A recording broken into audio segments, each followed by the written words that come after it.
Listen to your favorite shows live and on demand 24/7. Download the 77 WABC mobile app now.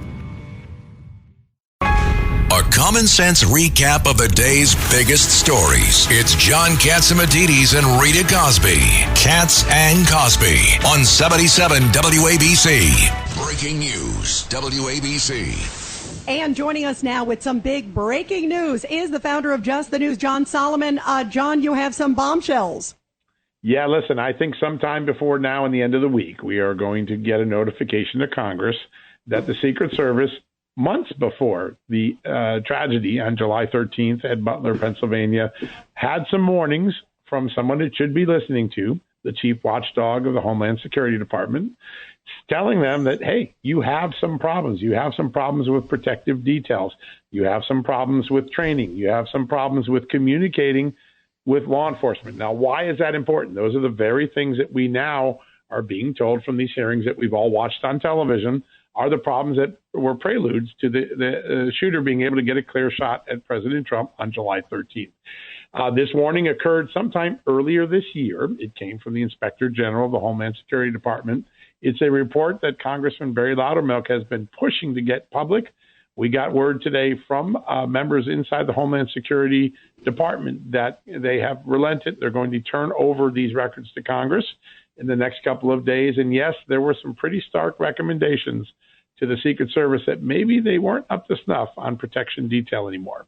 You know, John Solomon, there's also a word of a whistleblower within the Secret Service. It's like a Secret Service sniper who has been in touch. He sent an email and a memo, and it's going around in Secret Service, verified, that he is so scared that there will be some sort of other attempted assassination attempt of some major figure, because now the whole world sees all these enormous lapses.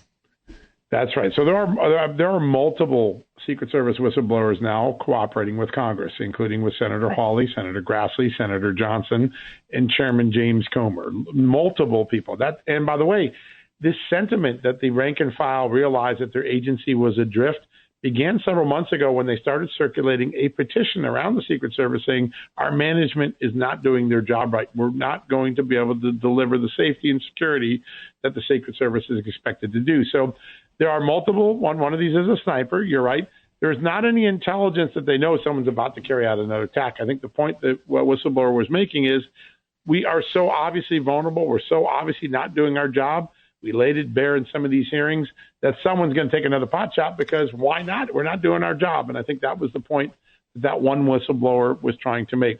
I think we're going to hear a lot in the next few days, not only from whistleblowers, but the first productions of documents to Congress. And I want to remind everybody something we talked about on your great show not that long ago, maybe about a year ago. The Secret Service drove then Vice President-elect Kamala Harris right by a bomb. After sweeping the property, they missed the bomb. It was sitting there. It was a pipe bomb. It was live. And somehow they swept the property and didn't notice the bomb, just like they didn't realize that that building was going to become a potential shooting thing. These are core competencies that we never used to think the White Secret Service would ever drop the ball on.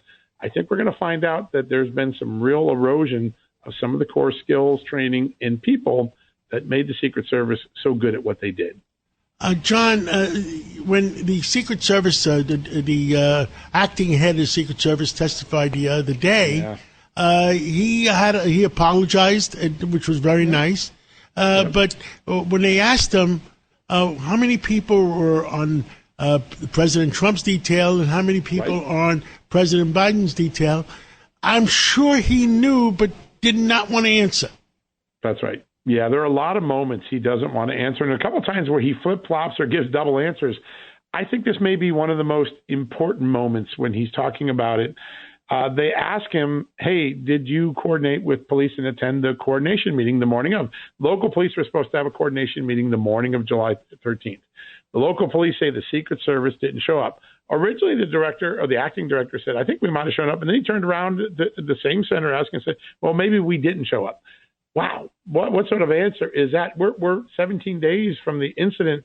You should know the basics of this. Those are the sort of things I think right now that even the acting director, the former deputy, is not engendering confidence in the American people. They're simply not answering basic questions that we should know the answers to by now. And, John, you said that we're going to have more answers, some more breaking news in the next 48 hours. Does that mean before Friday?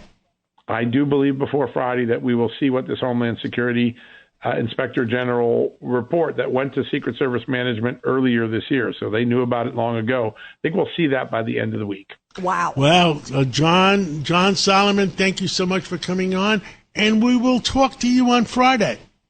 All right. Thank you. That sounds great.